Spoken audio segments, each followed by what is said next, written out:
मुमताज़ कादरी का नाम लिया जाए उनकी शक्ल बिगड़ जाती हैं। मेरे करीम आका अलैहिस्सलातु वस्सलाम के सहाबी नाबीना सहाबी हज़रत उमैर बिन अदी रदी अल्लाह ताला अन्हु, आपकी एक लौंडी थी जो हुज़ूर सल्लल्लाहु अलैहि वसल्लम की शान अक़दस में गुस्ताखियाँ करती थी। आप ज़रा इस मंज़र को जहन में रखें और जनाब वाला मुमताज़ कादरी ने कानून हाथ में लिया, इस बात को भी जहन में रखें और फिर फ़ैसला करें कि हुज़ूर का क्या फ़ैसला था उस वक़्त। जनाब वाला हज़रत उमैर बिन अदी रदी अल्लाह ताला अन्हु, रात का वक्त है, आप अपनी लौंडी के पास गए, मेरे नबी की शान में गुस्ताखी करती है, तुझे मैंने बाज़ आने के लिए कहा लेकिन तू बाज़ ना आई। नाबीना साहबी आँखें नहीं हैं, तो आपके हाथ में एक छोटा नेज़ा था, आपने वो नेज़ा उसके सीने पर रखा और उस नेज़े को दबा दिया, उस औरत के 2 टुकड़े कर दिए। सुबह की नमाज हज़रत उमैर बिन अदी मस्जिद नबी शरीफ में पढ़ी। मेरे करीम आका अलैहिस्सलातु वस्सलाम उन्होंने सलाम फेरा तो हुज़ूर देख रहे हैं कि मेरा वो नाबीना साहबी कहाँ बैठा है। जब हुज़ूर ने देखा, हुज़ूर की नज़र रहमत पड़ी तो मेरे करीम आका अलैहिस्सलातु वस्सलाम ने खुद पूछा, अक़तलता बिन्त मरवान, फरमाया वो गुस्ताख औरत को मार आए हो? नाम अंता फ़िदा का अबी व उम्मी या रसूल अल्लाह, मैं या रसूल अल्लाह हाँ मार आया हूँ, मेरे माँ बाप आप पर कुर्बान हो जाएं। इस मुल्क की अदालत के जो जज थे उन जजों का हाल भी अल्लाह हमें दिखाएगा और इंशाअल्लाह क़यामत तक वो इसी तरह ज़लील और रुस्वा होंगे। और उस वक़्त के जो हुक्मरान थे उनका हाल भी मैं और आप देख रहे हैं, कभी उनकी दिमाग की रगें बंद हो जाती हैं, कभी जनाबे वाला उनका दिल बैठ जाता है। हमने कहा ये वही दिमाग है जिस दिमाग ने मुमताज़ कादरी को तख्तेदार पर लेकर गया था, ये वही दिमाग है। जज कहते थे मुमताज़ कादरी ने जब कहता है मैंने मारा तो फिर मारा, तो फिर हम क्या करें, वो तो खुद इकरार कर रहा है। तो यहाँ जजों को भी यही करना चाहिए था जो रसूलुल्लाह का फरमान था, जो रसूलुल्लाह की हदीस थी। साहबी रसूल ने भी यही कहा ना, या रसूलुल्लाह मार आया हूँ, मेरे माँ बाप आप पर कुर्बान हो जाएं। जनाबे वाला साहबा पहले भी नहीं बोलते थे, अब इतनी बड़ी बात हो गई, रसूलुल्लाह मौजूद, अदालतें हुजूर की, फरमान हुजूर के, शरीयत हुजूर की, और हुजूर से पूछा भी नहीं। गुस्ताखी हुई तो हुजूर से तो पूछ लेते, या रसूलुल्लाह आपकी इजाज़त है मैं उसको मार दूँ? बल्कि जब रसूलुल्लाह ने पूछा क़तलता बिन्त मरवान, अर्ज़ किया रसूलुल्लाह हाँ मार आया हूँ, बस नबी शरीफ में मेरी सन्नाटा छा गया, खामोशी तारी हो गई कि इतनी बड़ी बात हो गई। रसूलुल्लाह की मौजूदगी में ये काम हो गया, मावराए अदालत ये काम हो गया। अब नाबीना साहबी ने जब इस बात को महसूस किया ना, तो आपने फिर उस खामोशी को खुद तोड़ा और रसूलुल्लाह सल्लल्लाहु ताला अलैहि वसल्लम की खिदमत में खुद अर्ज़ की कि या रसूलुल्लाह सल्लल्लाहु ताला अलैहि वसल्लम, या रसूलुल्लाह अदालतें आपकी, निज़ाम आपका, शरीयत आपकी, सब कुछ आपका, या रसूलुल्लाह क्या उस औरत के कत्ल के बदले में मुझे कत्ल किया जाएगा? ख़ुद साहबी रसूल ने रसूलुल्लाह से सवाल अर्ज़ किया कि या रसूलुल्लाह अदालतें आपकी हैं, आप जो हुक्म देंगे वही हमारे लिए आखिरी हर्फ है, तो क्या मुझे गुस्ताख औरत के कत्ल के बदले में मुझे भी कत्ल किया जाएगा? बताएं वो लोग, उन्होंने अंग्रेज़ों को खुश करके क्या हासिल किया? गाज़ी इल्मुद्दीन शहीद को अंग्रेज़ों ने फांसी दी, तो पाकिस्तान नहीं बना था, अंग्रेज़ों की हुकूमत थी। मुमताज़ कादरी को इस मुल्क के मुसलमान हुक्मरानों ने तख्तेदार पर लेकर गए, इधर क्या फ़र्क रहा? मुल्क इसलिए बना था, लाखों लोगों ने इसलिए कुर्बानी दी थी कि हुजूर के आशिक को तख्तेदार पर लटकाया जाए। जब सहाबी रसूल मोशी को तोड़ा ना, तो मेरे करीम आका अलैहिस्सलातु वस्सलाम सारे सहाबा के सामने रसूलुल्लाह सल्लल्लाहु ताला अलैहि वसल्लम ने इरशाद फरमाया मेरे ग़ुलाम तूने ये क्या बात की है? फरमाया जब मेरी इज़्ज़त का मसला आएगा तो 2 बकरियाँ भी कभी आपस में इख्तलाफ नहीं करेंगी। हम मुमताज़ का नाम इसलिए लेते हैं और हमें अपनी किस्मत पे खुश होना चाहिए, अल्लाह का शुक्र अदा करना चाहिए कि हम मुमताज़ कादरी के साथ खड़े हैं, क्योंकि मुमताज़ कादरी ने काम ही ऐसा किया जो हज़रत उमैर बिन अदी ने काम किया। और फिर हज़रत उमैर बिन अदी को रसूलुल्लाह ने क्या फ़रमाया? मेरे करीम आका अलैहिस्सलातु वस्सलाम ने फ़रमाया कि मेरे सहाबा सुन लो, ये ना समझना कि इसने मावराए अदालत एक गुस्ताख औरत को कत्ल किया है तो उसके बदले में इसको कत्ल किया जाएगा, इसका खून हलाल हो जाएगा।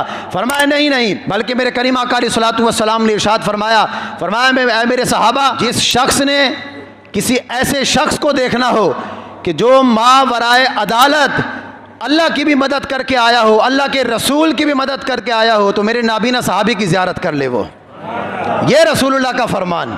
हम मुमताज़ का नाम लेते हैं, बड़ी खुशी के साथ लेते हैं, ये हम मुमताज़ कादरी के साथ हैं। वो तो क्या उनकी नस्लें भी बदबूदार हो गई, उनकी नस्लें किस मुँह से कहेंगी कि हम उनकी औलाद हैं जिन्होंने मुमताज़ को फटे लगाया? किस मुँह से वो कहेंगी? और हम तो खुशी के साथ, हमारी नस्लें भी खुशी के साथ कहेंगी, फ़ख्र के साथ कहेंगी कि हम उनकी औलादों में से जो मुमताज़ कादरी के साथ खड़े हुए। जिन्होंने मुमताज़ का नाम लिया। तो हमें तो इस बात पर फ़ख्र है। अपनी जान इंसान को बड़ी प्यारी होती है। चंद दिन पहले, चंद महीने पहले जिन्होंने मुमताज़ कादरी को फांसी दी, शहीद किया, उनके अजीज़ व अकारिब में से एक का इंतकाल हुआ। हाँ जी, कितने ऐलानात हुए। 3 बार 30 साल जिसने इस मुल्क के अंदर हुक्मरानी की हो, अगर उसका कोई अजीज़ इस दुनिया से चला जाए, जनाजे में कितने लोग थे। वो कैमरे ने एक हद मुकर्रर की ना कि यहाँ से लेकर वहाँ तक लोग हैं।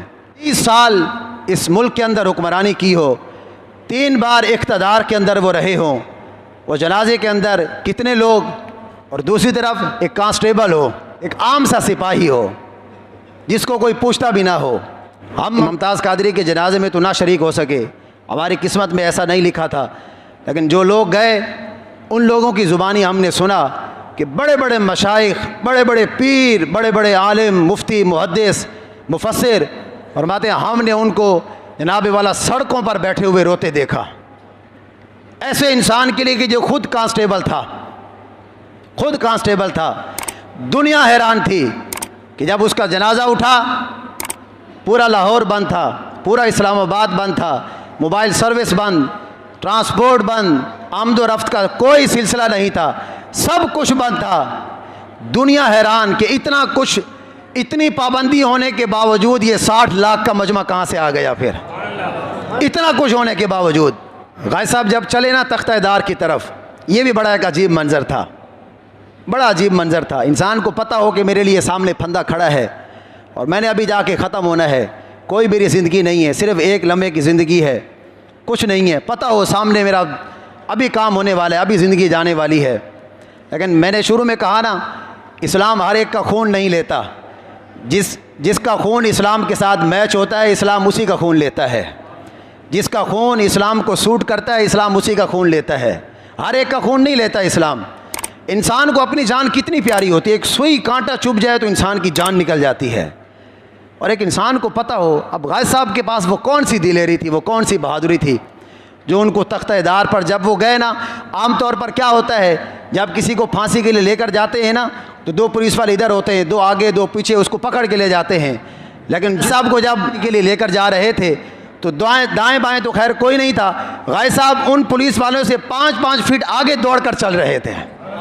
ये कैसी दिलेरी थी। वो पुलिस वाला जो गाय साहब की खिदमत के लिए मुंतखब था, वो कहता है कि गाय साहब ने मुझे फरमाया कि सुबह रोज़े के लिए, पीर का दिन है, मैंने रोज़ा रखना है, मुझे उठा देना। तो जब सुबह का टाइम हुआ तो गाय साहब को मैंने जगाया। गाय साहब ने मुझसे पूछा सहरी का टाइम हो गया? मैंने कहा नहीं, सहरी का टाइम तो नहीं हुआ, आपका सफ़र आखिरत जो है वो शुरू हो गया है। तो अब पुलिस वाला कहता है, वो बड़े तड़प के साथ ये बात करता है, वो आज भी मौजूद है। वो कहता है कि जी गाय साहब को जब मैंने ये कहा ना कि आपका सफ़र आखिरत शुरू हो गया है, तो गाय साहब ने और कोई बात नहीं की, बल्कि एक ठंडी सांस ली और आसमान की तरफ देखा और कहा शुक्र अल्हम्दुलिल्लाह, या अल्लाह तेरा शुक्र है। गाय साहब नहीं रोए, 5 साल जेल के अंदर भी नहीं रोए। जब तख्ता-ए-दार की तरफ गए तो उस वक़्त भी नहीं रोए, उस वक़्त भी गाय साहब नहीं रोए। गाय साहब के वालिद भी नहीं रोए, वालिद भी नहीं रोए। बताओ यार, एक ऐसा लहलहाता गुलिस्तान जा रहा हो, हाँ जी, एक नौजवान जा रहा हो, 5 साल का बच्चा भी वो छोड़ कर जा रहा हो, और बाप की आंखों में आंसू भी ना आए, तो वो कैसी बहादुरी थी, वो कैसी दिलेरी थी। और ख़ुद जो जा रहा है उसकी आंखों में आंसू भी ना आए, वो कितनी दिलेरी के साथ जा रहा है। अब मलिक बशीर अवान साहब, गाय साहब के वालिद मोहतरम, वो ख़ुद फरमाते हैं जब मेरा बेटा जाने लगा ना तख्ता-ए-दार की तरफ, तो मैंने अपने बेटे से कहा कि यार कोई आखिरी बात ही करते जाओ। आपके वालिद गिरामी फरमाते हैं कि गाजी मुमताज़ कादरी साहब शहीद रहमतुल्लाह तआला ने फरमाया कि अब्बा जान छोड़े बातों को, 5 साल बातें की, अब मंज़र देखें आपका बेटा कैसे जा रहा है, अब मंज़र ज़रा देखें। गाजी साहब फांसी से पहले अपने 2.5 मिनट जो है वो आसमान की तरफ निगाह उठा कर देखा आपने, 2.5 मिनट तक आप देखते रहे। और हमारा ईमान है, गाजी साहब ने 2.5 मिनट वही आसमान की तरफ देखा जो गाजी इल्मुद्दीन ने देखा था, वही कुछ देखा। क्या देखा? मालिक कह रहे थे तख्ते पे आना तुम्हारा काम है, आगे हम संभाल लेंगे, आओ तो सही, पहले आओ तो सही ज़रा, आगे हम संभाल लेंगे। असल बात यह है जो मैं अब अर्ज़ करने लगा हूँ। आज लोगों को लब्बैक का नारा भी सियासी लगता है। हाँ जी, लब्बैक का नारा लगाया जाए, मुमताज़ कादरी का नाम लिया जाए, 11,000 वाट का झटका उन्हें लगता है। लब्बैक का नारा सियासी नारा नहीं है। गाज़ी साहब ने जल्लाद से कहा क्या बात। आज हम लब्बैक का नारा लगाते हुए दाएं बाएं देखते हैं, हमारी टांगें कांपती हैं, पता नहीं क्या हो जाएगा। हुजूर का नारा लगाते हुए हम डरते हैं। गाज़ी साहब ने जल्लाद से कहा कि जब तक मैं लब्बैक या रसूलुल्लाह का नारा न लगाऊं तुमने रस्सी नहीं खींचनी है। किस मौके पर कहा? हम मस्जिद में बैठकर डरते हैं। बताओ यार वो कैसे इंसान, तख्ता-ए-दार पर भी खड़े होकर उन्होंने लब्बैक या रसूलुल्लाह की सदाएं लगाएं। गाज़ी साहब ने लब्बैक या रसूलुल्लाह का नारा लगाया तो जल्लाद ने फिर वो फट्टा खींचा और गाज़ी साहब को जब उतारा गया, आमतौर पर यही होता है किसी नॉर्मल इंसान को फांसी दी जाए ना, उसका मुंह खुला रहता है, उसकी आंखें बाहर आ जाती हैं, ये हड्डी इंसान की टूट जाती है। जब गाज़ी साहब के गले से वो रस्सी निकाली गई, गाज़ी साहब का मुंह मुबारक भी खुद ब खुद बंद था और उनकी आंखें भी खुद बंद थीं। वो आंखें बंद करने वाले कौन थे? फिर वो मुंह बंद करने वाले कौन थे?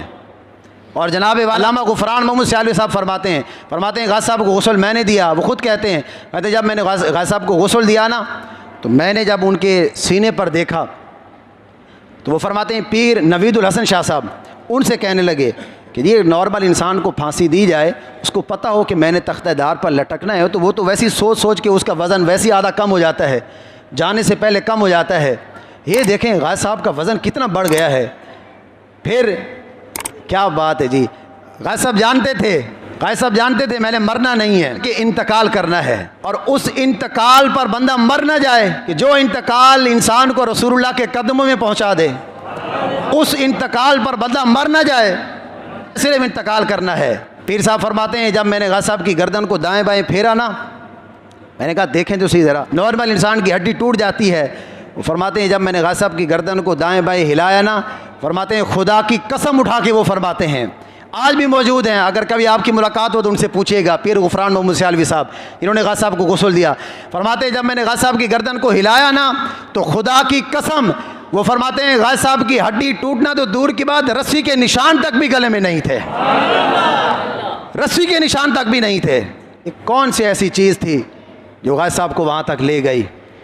ये एक ही चीज़ थी कि मोहम्मद से वफ़ा तूने तो हम तेरे हैं, और ये जहाँ चीज़ है क्या लौह कलम तेरे हैं। किसी शायर ने गाज़ी साहब के बारे में ये फरमाया था कि कितनी बुलंद इश्क की परवाज़ कर गया, कितनी बुलंद इश्क की परवाज़ कर गया, अपना जहाँ में मुनफरिद अंदाज कर गया, और कुर्बान होकर अपने नबी की नामूस पर मुमताज़ अपने आप को मुमताज़ कर गया।